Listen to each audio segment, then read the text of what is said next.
Halo, assalamualaikum warahmatullahi wabarakatuh, teman-teman subscriber dimanapun Anda berada. Oke, sebelum kita lanjut ke permasalahan Win kali ini ya, sebelumnya saya ucapkan taqabbalallahu minna wa minkum syamana wa syamukum, Allahumma ja'alna minal aidin wal faizin. Mohon maaf lahir dan batin untuk teman-teman subscriber semua apabila saya punya salah dalam membuat tutorial, mungkin kelalaian dan lain sebagainya, ucapan saya mohon maaf ya sebesar-besarnya.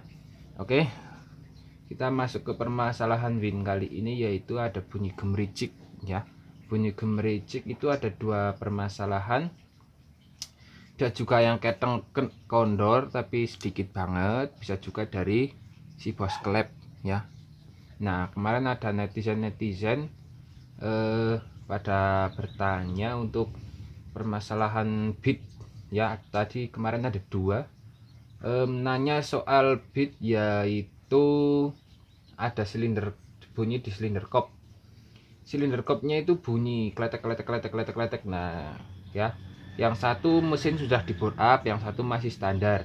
Nah, untuk yang bore up biasanya suara di silinder kop itu ada beberapa masalah. Satu ada di satu ada di temlar atau pendorong klep. Itu temlar karena motor bit itu temlarnya itu menggunakan metode roller. Nah, sehingga kalau si roller laharnya di dalam itu pecah, otomatis akan bunyi. Walaupun si klep itu sudah di setel rapat, seharusnya tidak bunyi tapi masih bunyi, kemungkinan ada di rollernya, laharnya ya, lahar bagian dalam itu. Nah, yang kedua, kemarin pas saya dikasih videonya, saya bilang itu klepnya yang bersenggolan dengan piston, tapi si netizen agak jawal, oh ternyata ini bang lahar rocker arm dan apa. Setelah diganti dia masih bunyi lah. Saya bilang pertama itu sudah betul, yaitu si klep yang bersentuhan dengan piston. Si netizen nggak percaya. Nah, setelah dibongkar diamati ternyata betul apa kata saya, yaitu si piston yang bersenggolan dengan klep. Kalau melakukan bore up harus diukur terlebih dahulu, jangan asal bore up kira-kira seperti ini jadi dipasang itu bunyi. Nah, itu enggak fleksibel ya, harus diukur dulu untuk pistonnya naiknya berapa, bukaknya klep itu berapa, nanti ketemunya berapa jadinya, sehingga si piston harus dicowak sekian mili supaya tidak terjadi senggolan. Nah, seperti itu. Kemarin yang ada nanya lagi, yaitu bunyi gemericik kemeletek juga di bagian area sini. Nah, untuk motor itu standar, tapi kalau di gaspol itu nggak bunyi, maksudnya dalam posisi langsam dia bunyi, tapi di gas itu hilang halus. Nah, saya bilang itu armnya, rocker arm atau temlarnya, laharnya coba dicek, gitu saja. Sama lahar-lahar bagian noken itu coba dicek, karena itu motor standar jadinya nggak mungkin bersentuhan gitu ya. Silahkan cek di bagian perangkat depan sini. Nah, untuk Win kali ini kita akan bunyikan terlebih dahulu untuk suaranya supaya teman-teman itu lebih paham seperti apa Pak bunyinya si Win kali ini. Oke.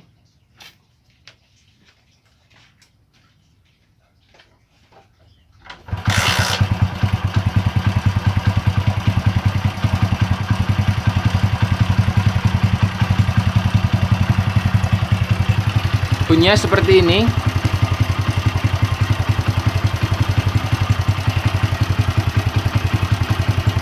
Oke, bisa diamati bunyinya. Untuk bunyinya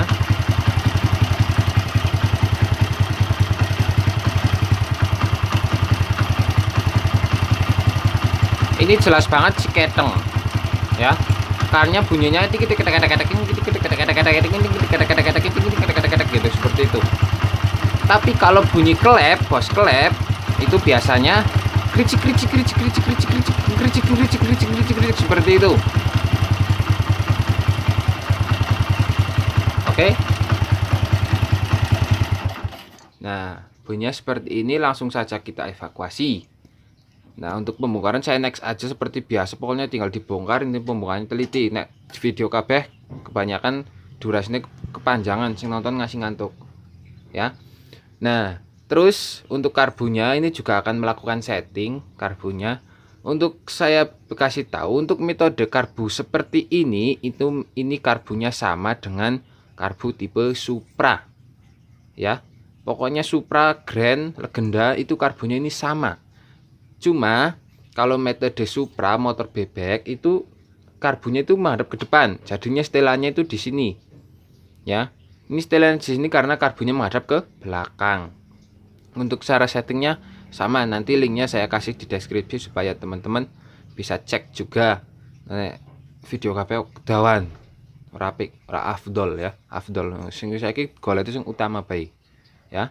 Untuk setting karbu, untuk putaran karbu biasanya saya ambil 2,5 putaran ya, dalam arti seperti ini, 1 2 3 misalnya seperti itu ya. Nah, oke, kita akan bongkar saja untuk Win kali ini. Permasalahannya ada di mana saja? Kayaknya saya kira hanya di keteng saja ini. Oke.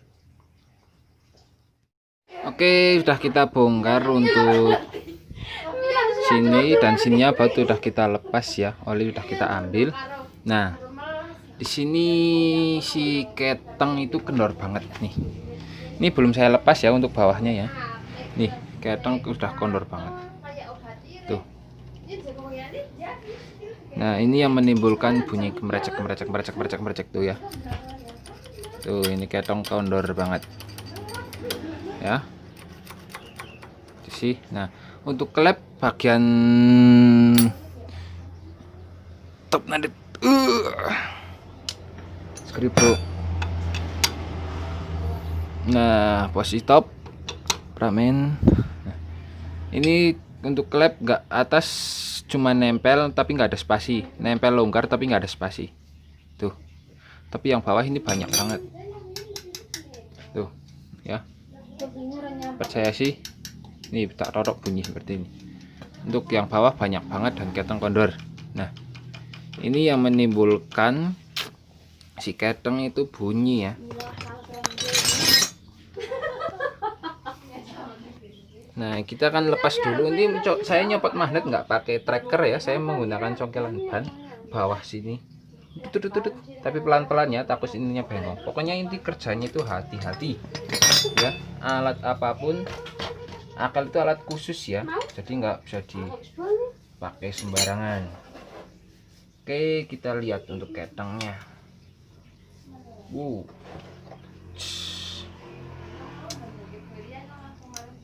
Per sudah menggunakan racing ya atau kaku. Ini kita lap dulu untuk hidrolisnya masih betul apa tidak. Ya kura-kura.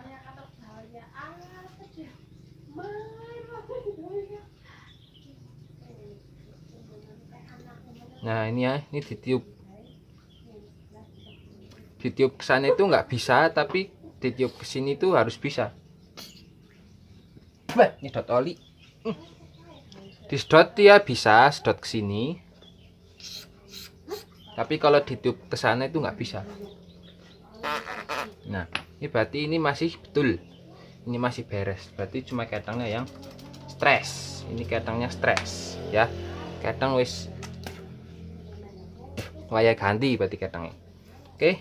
Untuk pelepasan keteng ini nggak pernah dibongkar kayaknya, ini dilepas atas banget, jadi harus terpaksa bongkar dari depan saja sini supaya lebih gampang ya, tidak menanggung resiko kalau dicongkel sininya nanti kalau ini patah kan bahaya ya. Ini sekalian bongkar depan saja bel semua, kita akan melakukan penggantian keteng.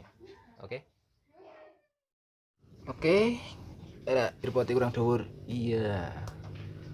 Oke, ini udah kita lepas ya, ini tadi sudah saya bongkar lalu saya pasang kembali. Di sini saya sudah membelikan untuk ketengnya ya, saya menggunakan original. Dan keteng ini tuh sama dengan Supra, Grand itu saya cari itu sama ketengnya ya. Jadi kalau buat keteng Win adanya Supra yo Cikote Supra kayak ada soalnya. Nah, oke. Dan di sini sediakan seperti biasa ya, yaitu apa namanya ini? Spool atau kawat ya. Setelah itu untuk keduanya ya. Untuk keduanya ini seperti ini, taleni, gampang. Keteng Win, cara pemasangan itu sama dengan C series yang lain. Oke, kita masukkan dari sini.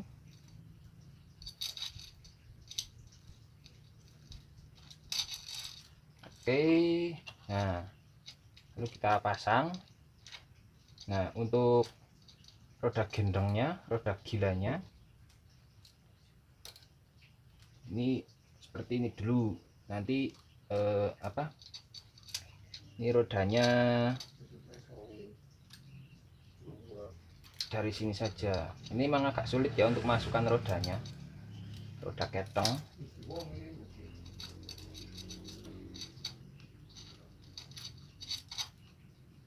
Nah, bro, ini agak susah soalnya.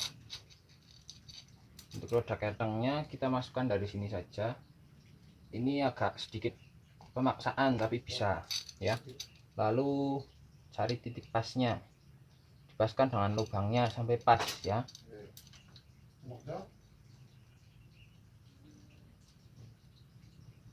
Sampai pas, lalu kasih bautnya ya. Baut keteng emang dikit tuh. Oh, ini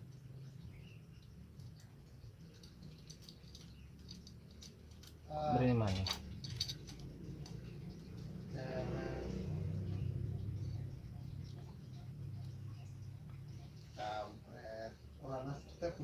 Kita dorong sampai pas ya.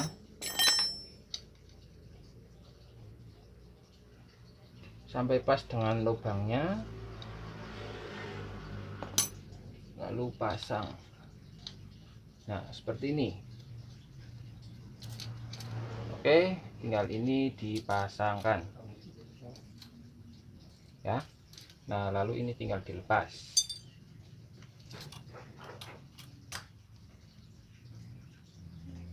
Ini baut-bautnya dilepas dulu. Alah, amblang mencerut, Bre.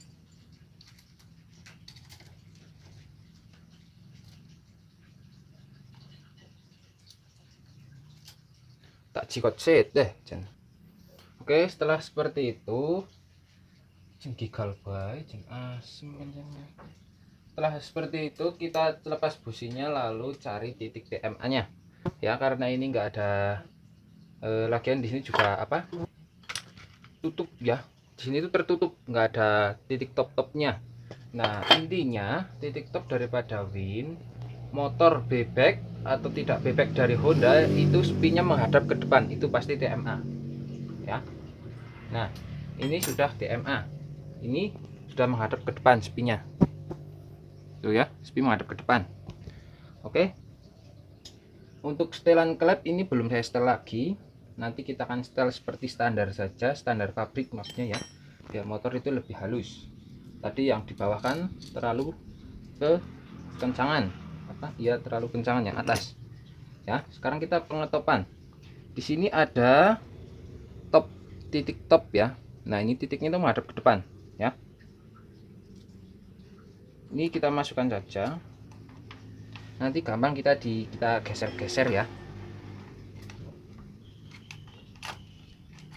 Nah, ini kan belum cocok, kita geser lagi. Set. Belum, sedikit lagi. Kalau kelebihan ke bawah ya geser ke bawah. Nah, ini sudah top ya, tinggal kita pasang bautnya.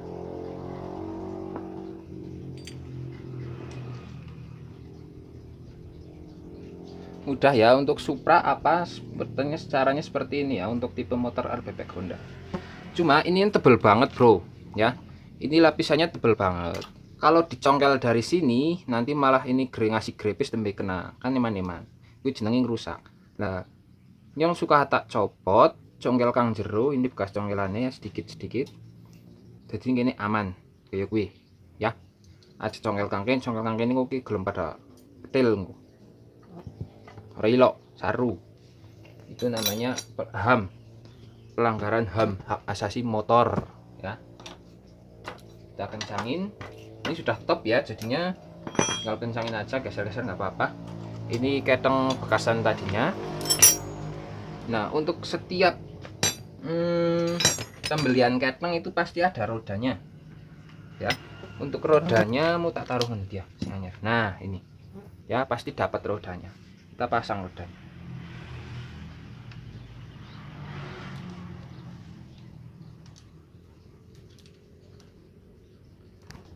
Seharusnya pasang desit bro, asli nih bro, tapi di top. Nah tapi ini saya salah, ini lupa tadi ya. Ini dilepas dulu ini sininya, bagian bawah ya, bagian bawah ini dilepas dulu ini. Mendia kunci pitulah saya. Nah ini dilepas dulu. Oke ya, ini dilepas dulu. Nah yes, melebu. Oke seperti ini ya, sampai kenceng ya. Lalu tinggal pasang hidrolisnya. Ini hidrolis nggak bermasalah, jadi kita pasang lagi. Per masih menggunakan yang ini, saya nggak punya per yang lain soalnya. Tetap menggunakan ini pernya, nggak apa-apa ya, adanya bawaannya motor ini. Mungkin tadi kadangnya udah kondor, jadi ini disubal menggunakan per yang lebih kaku. Itu hal wajar bagi semua motor bebek dari Honda itu. Biasa saya bongkar pernya itu udah pada gede-gede banget.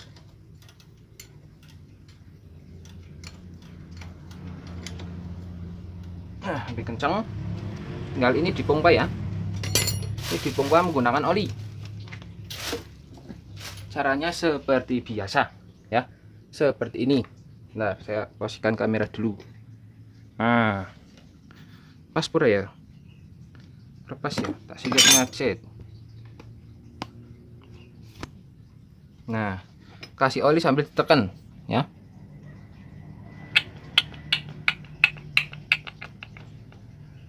Sampai kencang ya.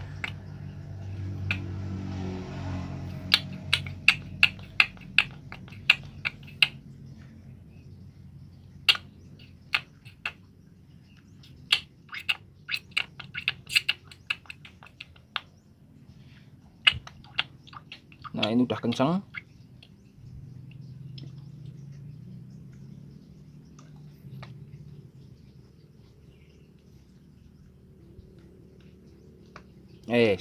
Kencang ya. Kadang wis beres, wis kencang ya. Tuh, beda dengan tadinya. Kadang udah kencang, tinggal kita pasang ini. Ini kalau mau o-ring diganti, ini dibersihkan dulu o-ringnya. Begini kan bekasnya udah dilem-lem bekasnya. Lalu kalau o-ring baru tinggal dipasang aja, nggak usah dikasih lem. Tapi kalau o-ringnya udah kaku, itu dilem ya nggak apa-apa. Tapi kalau udah o-ring baru jangan dilem ya. Kalau bekasannya mau dipasang lagi ya dilem gitu. Oke, tinggal pasang aja. Lalu kita akan coba dan setting karbunya. Ini karbunya saya next aja untuk pembersihannya. Kita akan pasang, selesaikan, akan cek bunyi seperti apa. Oke.